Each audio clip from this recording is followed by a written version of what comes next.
Hello दोस्तों, मैं RKB की क्लासेज में आपका स्वागत करता हूं। चलिए हम क्वेश्चन नंबर 1 से शुरू करते हैं। क्वेश्चन नंबर 1 क्या दिया गया है? कह रहा है कि दो संख्याओं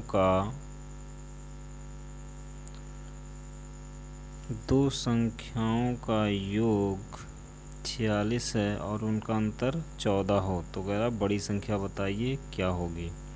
अब अगर यहाँ से हम बात करें तो हम कह सकते हैं कि दो संख्याओं का योग 46 है, तो हम लिख सकते हैं कि a और प्लस b बराबर 46 लिख दें। और दूसरा कह रहा है दो संख्याओं का अंतर कितना है? 14 है, तो हम लिख लें a माइनस बी बराबर कितना लिख लें? 14 लिख दें। अब कह रहा है कि इसमें बड़ी संख्या बताइए, तो बड़ी संख्या के लिए इन दोनों को हम क्या करेंगे? जोड़ लेंगे। तो यहाँ जोड़ेंगे तो ये हो जाएगा कितना? 60, और इसको हम 2 से डिवाइड कर देंगे तो यहाँ से हमारी संख्या कौन सी मिल जाएगी? 30। ये हमारी बड़ी संख्या हो जाएगी। अगर छोटी संख्या पूछता तो इन दोनों का हम अंतर ज्ञात कर लेते, तो यहाँ आ जाता 2 और यहाँ से आपको आ जाता कितना? 32 हो जाता, और 2 से इसको डिवाइड कर देते तो हमारी छोटी संख्या कितनी आ जाती? 16। अगर इन दोनों को हम जोड़ेंगे तो आपको कितना मिल जाएगा? 46 मिल जाएगा, और इन दोनों का अंतर देखेंगे तो 14 मिल जाएगा। तो हमारी बड़ी संख्या क्या हो जाएगी? बड़ी संख्या, तो यहाँ से हो जाएगा आपका बड़ी संख्या मतलब 46, सॉरी बड़ी संख्या मतलब 30। हमारी जो बड़ी संख्या हो जाएगी वो कितनी हो जाएगी? 30 हो जाएगी, और छोटी संख्या की अगर हम बात करें तो वो कितनी हो जाएगी? 16 हो जाएगी। चलिए हम नेक्स्ट क्वेश्चन पे चलें। नेक्स्ट क्वेश्चन क्या दिया गया है? नेक्स्ट क्वेश्चन आपका दिया गया है कि दो संख्याओं का योग अगर हम बात करें, दिया गया है 13। दो संख्याओं का योग 13 और उनका गुणनफल कितना है? 36 है। तो कह रहा कि उनका दो संख्याओं का योग 13 है और उनका गुणनफल कितना है? 36 है। तो यहाँ गलती से लिख दिए हैं कितना? योग लिख दिए। यहाँ होना चाहिए उनका अंतर कितना होगा? उनका अंतर कितना होगा?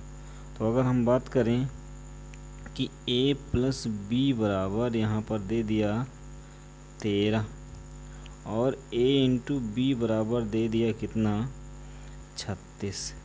तो अगर हम देखें तो 36 का क्या गुणनखंड हो सकता है कि जोड़ने पर 13 मिल जाए?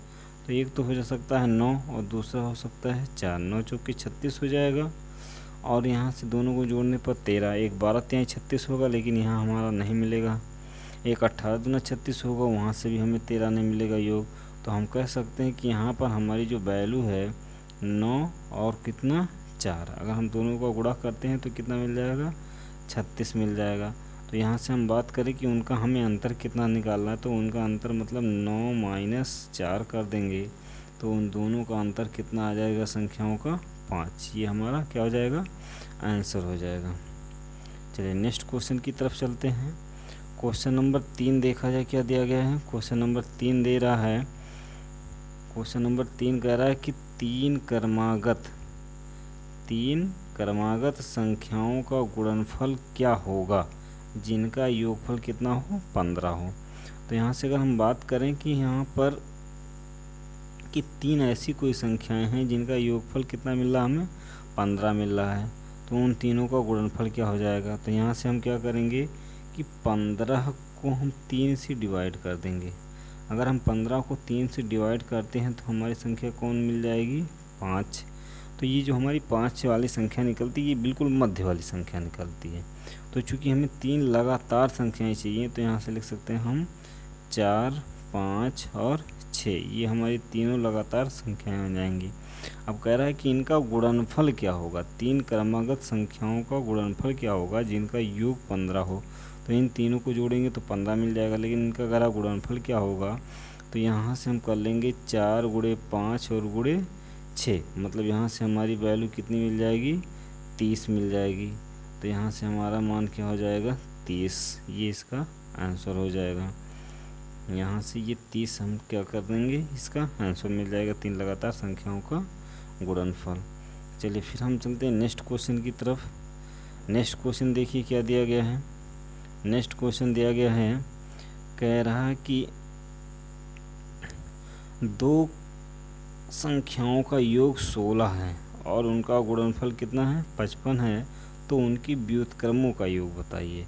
जैसे अगर हम मान लें कि उनका योग मतलब a प्लस बी बराबर कह दिया, इनका योग कितना हो जाए 16 मिल जाता है।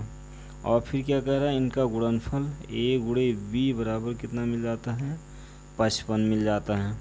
तो कह रहा है इनकी व्युत्क्रमों का योग, मतलब हम कह दें कि 1/a प्लस 1/b का मान कितना होगा। अगर हम यहाँ से हर बराबर करते हैं तो यहाँ से मिल जाएगा a प्लस बी और बटे में a और इंटू में b। अब यहाँ से a प्लस बी की वैल्यू हमें पता है कितनी है 16, और बटे में a इंटू बी की वैल्यू कितनी दी गई है 55 दी गई है। तो यही हमारा क्या हो जाएगा आंसर हो जाएगा। मतलब हम लिख सकते हैं यहाँ तिरछा मल्टीप्लाई करेंगे तो यहाँ ऊपर a प्लस बी आ जाएगा और हर में कितना आ जाएगा a माइनस बी आ जाएगा। तो हम कह सकते हैं इनके व्युत्क्रमों का योग निकालें तो हमारा कितना मिल जाएगा 16/55। चलिए फिर हम चलते हैं नेक्स्ट क्वेश्चन की तरफ। नेक्स्ट क्वेश्चन क्या दिया गया है, नेक्स्ट क्वेश्चन दिया है कि दो संख्याओं का योग कितना है 20 है। दो संख्याओं का योग जो दिया गया वो 20 है और अंतर कितना है 14 है, तो उनका गुणनफल बताइए। तो दो संख्याओं का योग मतलब हम कह सकते हैं कि a प्लस बी बराबर 20, फिर क्या कह रहा है a माइनस बी बराबर 14। तो यहाँ से अगर हम बात करें तो दोनों को अगर हम योग करते हैं तो आपको क्या मिल जाएगा 34, और 34 मिल जाता है, योग कितना मिल गया 34। अगर हम इसको क्या करते हैं 2 से डिवाइड कर देते हैं तो हमें बड़ी वाली संख्या मिल जाएगी। तो बड़ी संख्या कितनी हो गई 17। फिर हम क्या करते हैं नेक्स्ट प्रक्रिया में, नेक्स्ट में इन दोनों का हम अंतर निकालते हैं। अंतर इनका निकालेंगे तो क्या मिलेगा 6 को हम क्या करेंगे 2 से डिवाइड करेंगे तो हमारी संख्या कौन सी मिलेगी 3। एक 17 मिली पहली संख्या और दूसरी संख्या कौन सी मिली 3 मिली। अंदर दो संख्याओं का योग है तो 17 3 20 हो जाएगा, दोनों का अंदर 14 मिल रहा है। तो कह रहा है इनका गुणनफल बताइए। तो इनके गुणनफल निकालने के लिए क्या करेंगे हम, इनके गुणनफल निकालने के लिए हम दोनों का गुणा करा लेंगे। मतलब यहाँ से हो जाएगा 17 गुणे में 3 और दोनों का गुणनफल मिल जाएगा कितना 51। ये आंसर हो जाएगा 17 गुणे 3, मतलब हम लिख सकते हैं इसका आंसर कितना हो जाएगा, इनका आंसर मिल जाएगा 51, मतलब इसका आंसर 51 हो जाएगा। चलिए नेक्स्ट क्वेश्चन की तरफ चलते हैं। नेक्स्ट क्वेश्चन क्या दिया गया है, नेक्स्ट क्वेश्चन दिया है, कह रहा है कि एक आदमी के पास कुछ तोते और क्या हैं बकरियां हैं, जिनमें कह रहा है सिरों की संख्या 60 है और पैरों की संख्या, यहाँ पैर 2 बार लिख दिया गलती से, तो कह सकते हैं कि पैरों की संख्या जो है वो कितनी है 230 है। तो कह रहा दोनों जानवरों की संख्या अलग अलग बताइए क्या है, या दोनों की अलग अलग संख्या बताइए। अब यहाँ से हम क्या करेंगे, जैसे यहाँ पैरों की कुल संख्या है तो इसको हम क्या करते हैं 2 से भाग कर देते हैं। तो 2 से भाग करेंगे तो यहाँ से मिल जाएगा कितना 115। ठीक, ये पैरों की संख्या में हम 2 से भाग करेंगे। फिर जितना सिरों की कुल संख्या है उसको हम क्या करेंगे इससे घटा लेंगे, तो यहाँ से हमें मिला कितना 55। तो जो 4 पैर वाले जानवर हैं उनकी संख्या कितनी हमें मिल जाएगी 55। तो यहाँ लिखेंगे 4 लेग, 4 लेग की संख्या कितनी है 55। और फिर सिरों की संख्या कुल हमें कितनी मिली है 60। ठीक, अगर हम सिरों की संख्या कुल देखें तो कितनी मिली है 60 मिली है। तो 55 यहाँ जानवर हो गए तो 2 लेग वाले कितने हो जाएंगे, 2 लेग वालों की संख्या कितनी हो जाएगी 5, और दोनों की संख्या देखेंगे तो टोटल 60 मिल जाएगी। तो ये इसका क्या हो जाएगा आंसर मिल जाएगा। चलिए नेक्स्ट क्वेश्चन की तरफ हम चलते हैं। नेक्स्ट क्वेश्चन क्या दे रहा है, नेक्स्ट क्वेश्चन कह रहा है कि तालाब के किनारे हंस और कुत्ते के कुछ समूह क्या कर रहे हैं खेल रहे हैं। कह रहा जिनमें सिरों की संख्या कितनी है 24 है और पैरों की कुल संख्या कितनी है 60। तो कह रहा हंस की संख्या बताइए क्या है। अब यहाँ देखो हम क्या करेंगे कि पैरों की जो कुल संख्या है उसमें हम 2 से पहले भाग लगाएंगे। तो इसमें हम भाग 2 कर दिए तो इसकी वैल्यू कितनी मिल गई 30, 2 एकम 2 और इसको हम काटेंगे तो 30 मिल जाएगी। अब यहाँ से हमारी 30 ये जो मिली इसी से हम क्या करेंगे सरों की संख्या घटा देंगे। तो यहाँ से हम क्या करते हैं सरों की संख्या इसमें से माइनस कर देते हैं। माइनस कितना हो जाएगा -24। अगर यहाँ से हम क्या करते हैं -24 कर दें तो आया कितना 6। और ये जो आएगा ये 4 लेग वाला आएगा। 4 लेग बराबर कितना मिला आपको 6 मिल गया। अगर हम 2 लेग की बात करें 2 लेग वाले जानवरों की संख्या मतलब 2 पैर वाले तो 2 पैर वाले संख्या हो जाएगी मतलब टोटल आपके कितने थे 24 थे। ठीक 6 ये हो गए तो 18 क्या हो जाएंगे जानवर हो जाएंगे 2 लेग वाले। ठीक ये आपका आंसर हो जाएगा मतलब 2 लेग वाले 18 और 4 लेग वाले मतलब हम कह सकते हैं 4 पैर वाले जानवरों की संख्या कितनी हो जाएगी 6 हो जाएगी। चलिए नेक्स्ट क्वेश्चन क्या कह रहा है जब किसी संख्या को 69 से भाग देते हैं तो कह रहा है शेषफल कितना मिलता है शेषफल आपको 45 मिलता है। कह रहा फिर यदि उसी संख्या को हम 23 से भाग करें तो हमें शेषफल कितना प्राप्त होगा। तो हमें देखो ये क्या चेक करना है कि 69 से जब हम भाग करते हैं तो क्या होता 45 प्राप्त होता है। और फिर अगर हम 23 से उसी संख्या को भाग करें तो कितना प्राप्त होगा शेषफल में। तो यहाँ से हम क्या करते हैं 23 से अगर हम देखें तो ये 69 कट रहा है तो हम क्या करेंगे डायरेक्ट 69 में ना भाग देंगे तो इसके शेषफल में भाग कर देते हैं। मतलब जैसे हम कह रहा कि 69 से x में हम भाग करते हैं 69 से x से हम क्या करते हैं भाग करते हैं 69 से हम x में भाग कर देते हैं तो हमें जो शेषफल मिलता है वो कितना मिल जाता है 45 मिल जाता है। फिर कह रहा है जैसे उसी प्रकार से अगर हम 23 से किस में भाग करें 23 से भाग करें किस में x में तो हमारा शेष कितना आएगा। तो हम इसके स्थान पे क्या करेंगे इसमें आपको कुछ करना नहीं है आप क्या करेंगे इसके शेष में डायरेक्ट भाग कर देंगे क्योंकि जो यहाँ वाली प्रक्रिया होगी वो 23 से पूरी कटेगी। तो यहाँ 23 से किस में भाग कर देंगे 45 में। तो 23 एक्यम 23 यहाँ से हो जाएगा यहाँ 2 और यहाँ 2 मतलब हमारी संख्या इसमें जो 22 इसका क्या हो जाएगा शेष की संख्या यहाँ आपकी शेष कितनी हो जाएगी 23 हो जाए 22 हो जाएगा। तो ये आपका क्या हो जाएगा आंसर हो जाएगा। नेक्स्ट चलते हैं हम क्वेश्चन की ओर। देखिए 9वां क्वेश्चन क्या कह रहा है 9वां क्वेश्चन कह रहा है जब किसी संख्या को 45 से भाग दिया जाता है तो शेष 31 प्राप्त होता है। यदि कह रहा है उसी संख्या को 15 से भाग दिया जाए तो शेष कितना मिलेगा। फिर पिछली क्वेश्चन की तरह है कि जैसे हम मान लीजिए 45 से x में क्या करते हैं भाग करते हैं तो इसका शेषफल कितना आ जाता है इसका शेषफल 31 आ जाता है नीचे।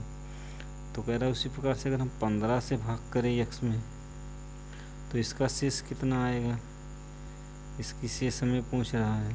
तो ये शेष हमें ज्ञात करना है तो हम क्या करेंगे कि अगर देखें यहाँ से हमारी जो वैल्यू है 15 से 45 क्या है विभाजित है तो ये बीच वाली जितनी भी संक्रियाएं होंगी वो 15 की लाइन में भी आएंगी। तो हम यहाँ से क्या करेंगे इसके शेष में डायरेक्ट भाग दे देंगे। तो 15 भाग में कितना कर देंगे 31। तो 15 दूना 30 2 बार ले जाएंगे और यहाँ शेष कितना बचा एक अब भाग जाएगा नहीं तो यही आपका क्या हो जाएगा शेष हो जाएगा। हम इसी को आंसर मान लेंगे। ठीक आंसर इसका कितना हो जाएगा 01। चलिए हम नेक्स्ट क्वेश्चन की तरफ चलते हैं। नेक्स्ट क्वेश्चन क्या दिया गया है जब किसी संख्या को 5, 7 और 11 से भाग दिया जाता है तो क्रमशः 3, 1 और कितना 10 शेष बचता है। ठीक, जब किसी संख्या को 5, 7, 11 से भाग दिया जाता है तो शेष कितना बचता है? 3, 1 और 10 प्राप्त होता है। तो अगर उसी को 385 से भाग दिया जाए तो पूर्ण शेष कितना होगा? तो हम देखो यहाँ से कह सकते हैं कि 385 का जो गुणनखंडन होगा वो 11 गुणे 7 गुणे 5 मिलेगा। ठीक, तो मतलब यही संख्या आपकी हो गई। तो हम यहाँ से क्या सकते हैं, पूर्ण शेष निकालने के लिए हमारी एक प्रक्रिया होती है। तो हम एक प्रक्रिया से इसको निकालते हैं।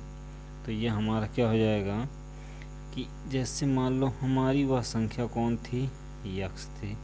तो यक्स को हम 5 से भाग करते हैं तो यहाँ मान लीजिए वाई आता है और शेष हम यहाँ लिखते हैं। तो शेष इसमें कितना मिला? 3। जब हम क्या करते हैं 7 से इसको भाग करते हैं तो हमें मान लीजिए इसका भागफल z प्राप्त होता है। शेष कितना प्राप्त हो जाता है? 1 मान लीजिए। और फिर हम 11 से भाग करते हैं z में तो यहाँ मान लीजिए a आ जाता है। इसका शेष कितना मिल जाता है? 10 मिल जाता है। तो यहाँ से हम पूर्ण शेष निकालेंगे तो पूर्ण शेष बराबर होता है प्रथम शेष। प्रथम शेष क्या है? 3 है। तो यहाँ लिखेंगे 3 और फिर क्या लगाएंगे? प्लस। फिर क्या होता है? द्वितीय शेष और गुणे प्रथम भाजक, मतलब 1 गुणे कितना हो जाएगा? 5 हो जाएगा। फिर प्लस लगाएंगे तृतीय शेष तो 10 और गुणे में क्या हो जाएगा? प्रथम गुणे द्वितीय। तो यहाँ से हम कर सकते हैं